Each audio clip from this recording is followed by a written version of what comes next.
Yeah, just next to me.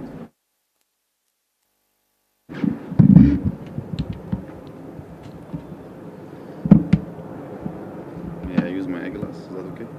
Sure. Oh, no.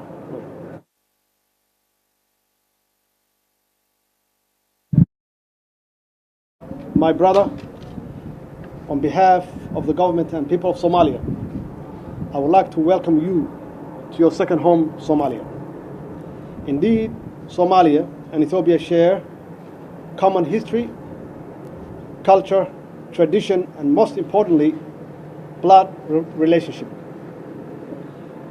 Your visit today deepens our already strong political and social relationships, and I'm committed to take our relations to the next level. Your Excellency, nothing can divide our two brotherly nations. It's our obligation to ensure peace and prosperity of our two great nations through economic integration in order to lead our people to a prosperous future.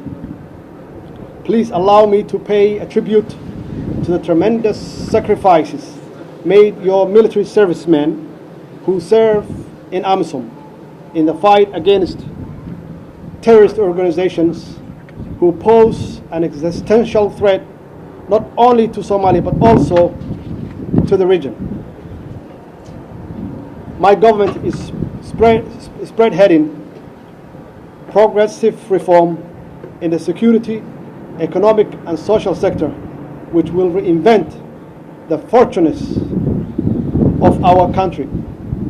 Despite the challenges, my government is determined to fully utilize every tangible opportunity to continue to take Somalia forward.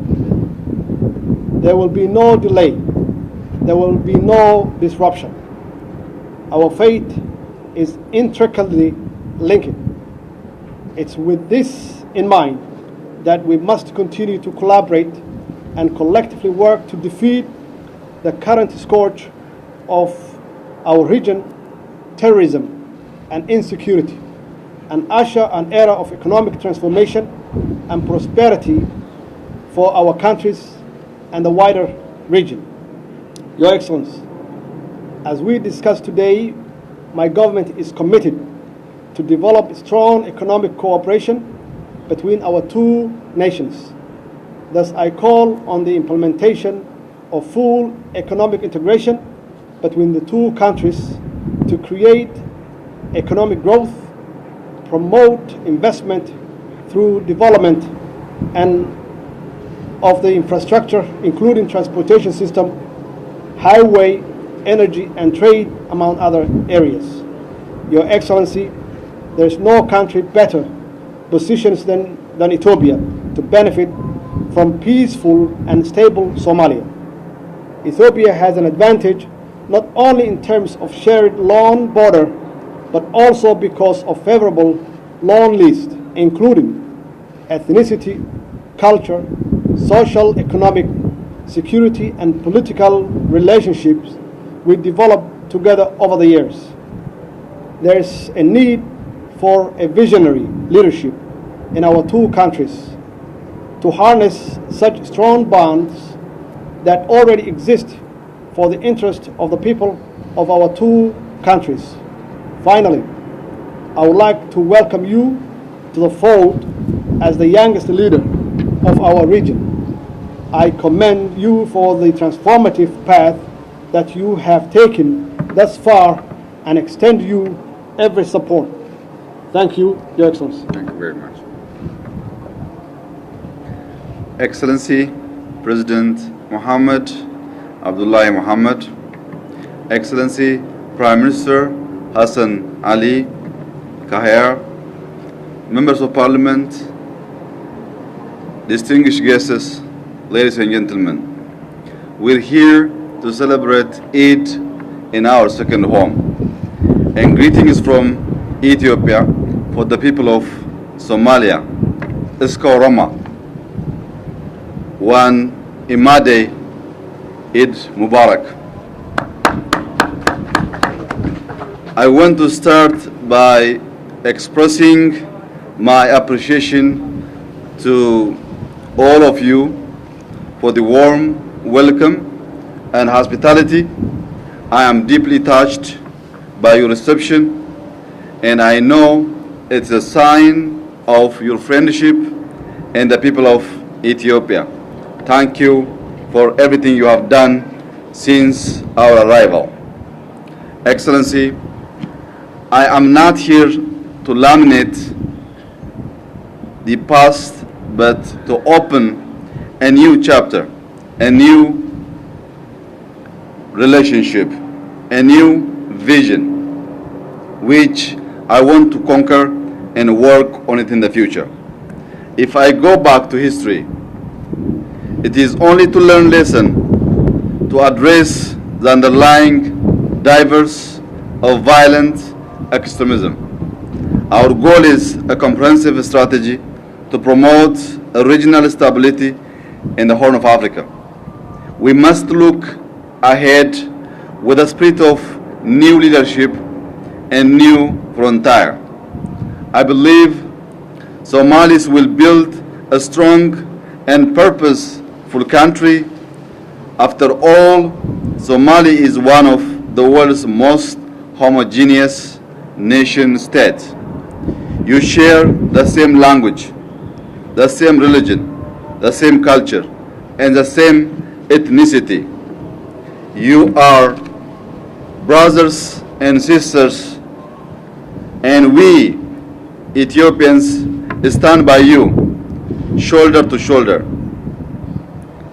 The new frontier for our region, I believe, should be closer and full regional integration, where minds are open to ideas and markets are open to trade. We don't want to hinder ideas to flow from each corner. We don't want to hinder markets to flow from each corner, which help us for both nations and both people. It's a vision of a common trade area where people, ideas, goods and products move freely across borders. It is a future where we work to enlarge opportunities for our people and work for economic security that give our children and grandchildren great hope. It is a future where we abolish trade barriers. It's a future where we will create a single market in our area, in our region. It's a future where we stimulate more products, more production, innovation, and private enterprise, both here in Mogadishu, also in Ethiopia. The resource of our region and the talent and capacity of our people can provide abundance for all as long as we are prepared to recognize what we have and renounce fully violence and lawlessness. This vision of the region, a diversity of states, each developing all its culture, each solving its challenges according to its own way, but all of us tied together with a shared purpose and respect one another. I am here to tell you such a common project is quite possible. I am here to tell you that we can strengthen and consolidate our partnership. Finally, which I would like to emphasize, in my belief, we need to adopt and implement a border and joint strategy to promote regional stability in the Horn of Africa. While we need to remain vigilant in our counter-terrorism efforts, we will give equal attention to address the underlying drivers of violent extremism in the region: regional conflict, lack of trade and investment, and poverty. In closing, I want to reiterate I am delighted to be here. Somalia and Ethiopia have much in common. We do share blood, we do share culture, we do share religion. We also share rich history. The history of the region on occasion have been tragic, but we know from our experience as well as from conviction, success can be achieved. We can march out of the darkness into the sunlight. We will stand side by side, shoulder to shoulder. We can do better, and we intend to do so. Wahan Urjainai Somalia Gul, thank you very much. Thank you very much. Thank you. So we'll see you in Addis. Absolutely. Thank you.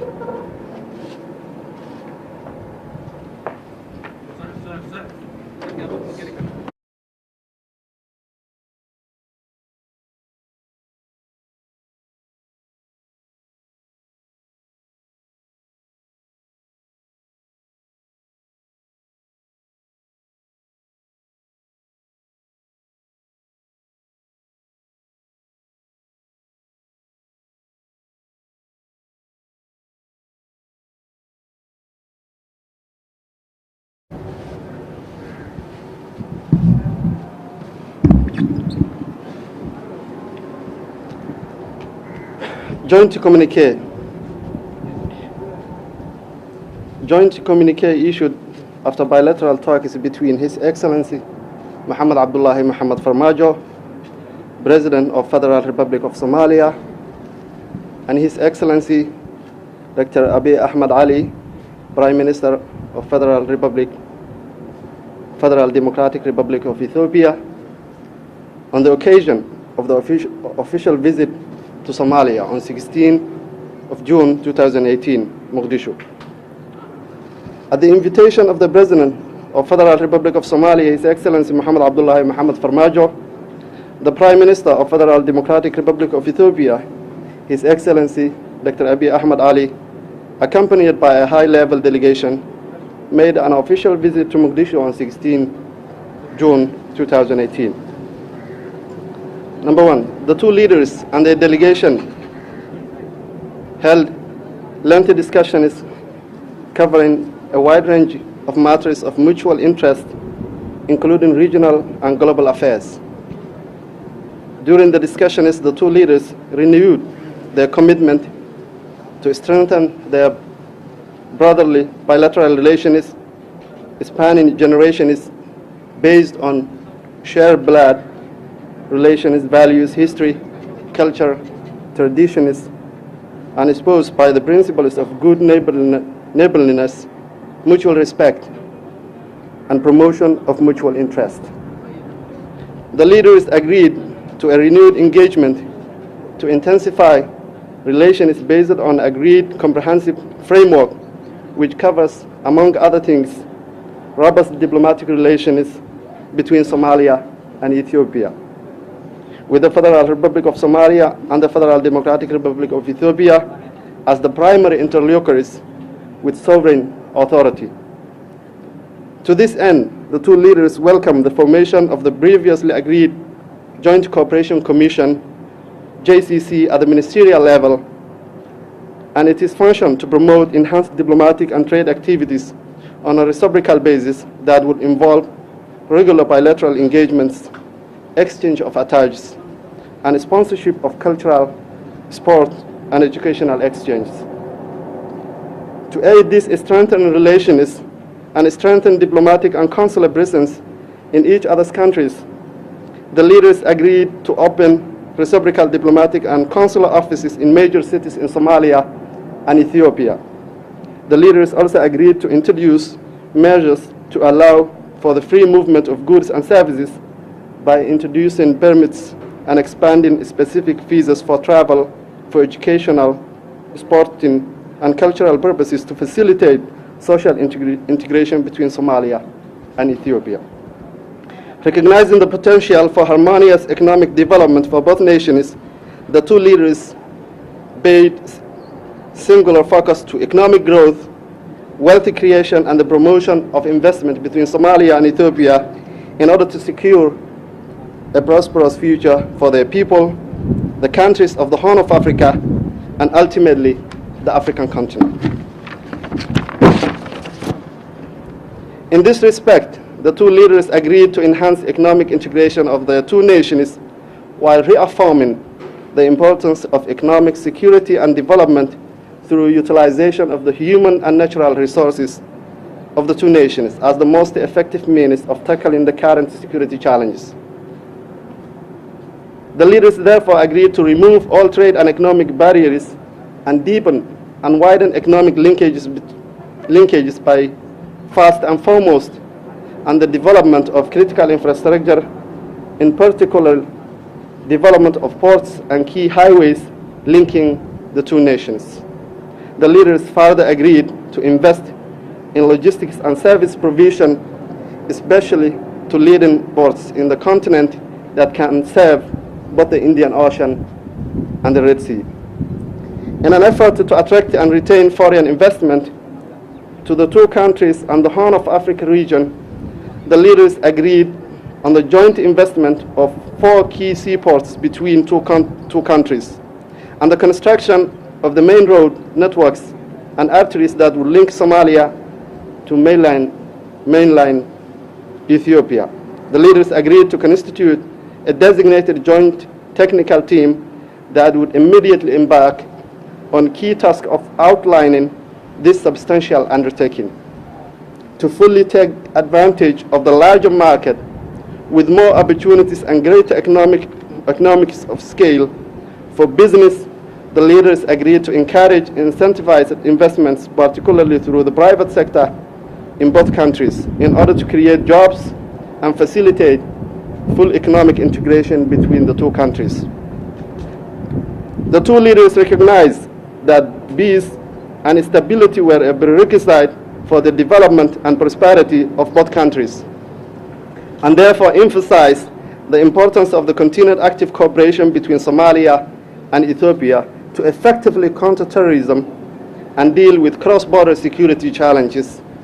The leaders both condemned terrorism in all its forms and manifestations and underscored the need to actively collaborate. The federal government of Somalia paid tribute to the bravery and sacrifices of AMISOM and recognized the prominent role of the Ethiopian National Defense Forces in this regard, while recognizing the continued commitment by the troop contributing countries to Somalia. Both leaders reaffirmed AMISOM's critical role to Somalia's progress, and the country moved into the next chapter of security ownership across the country. While appreciating AMISOM's role in the peace and state-building efforts of Somalia, the leaders expressly stated the need to zealously guard against any risks, both internal and external, to the reversal of the gains achieved in Somalia. Both leaders called upon friendly countries to contribute positively to Somalia's peace and state-building efforts. The two leaders unequivocally stated their mutual respect for the sovereignty, territorial integrity, political independence, and the unity of both nations, and called upon all Somali actors to relentlessly work towards the unity and cohesiveness of Somalia.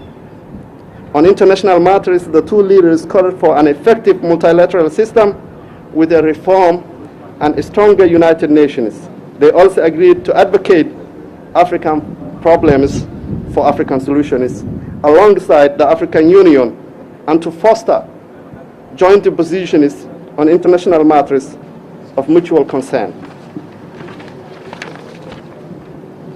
The Prime Minister of Federal Republic of Ethiopia paid tribute to the Somalia's leadership for their commitment, determination, and courage in overcoming challenges and making considerable progress in implementing a robust reform agenda and moving Somalia firmly towards the path of sustainable peace and development. President Mohamed Abdullahi Mohamed Farmaajo while welcoming Prime Minister Abiy Ahmed on his recent election as Prime Minister of Federal Democratic Republic of Ethiopia, President Farmaajo commended him for his reform agenda and his vision that is set to positively impact the outlook for this nation and that of the Horn of Africa region as well. President Mohamed Abdullahi Farmaajo, on behalf of the government and the people of Somalia, expressed the unreserved appreciation to his brother, Dr. Abiy Ahmed Ali, who is on his part thanked the President of Federal Republic of Somalia and the people of Somalia for the warm, gracious hospitality accorded to him and the members of the delegation during their visit in Somalia. Mogadishu, 16 June 2018. Thank you.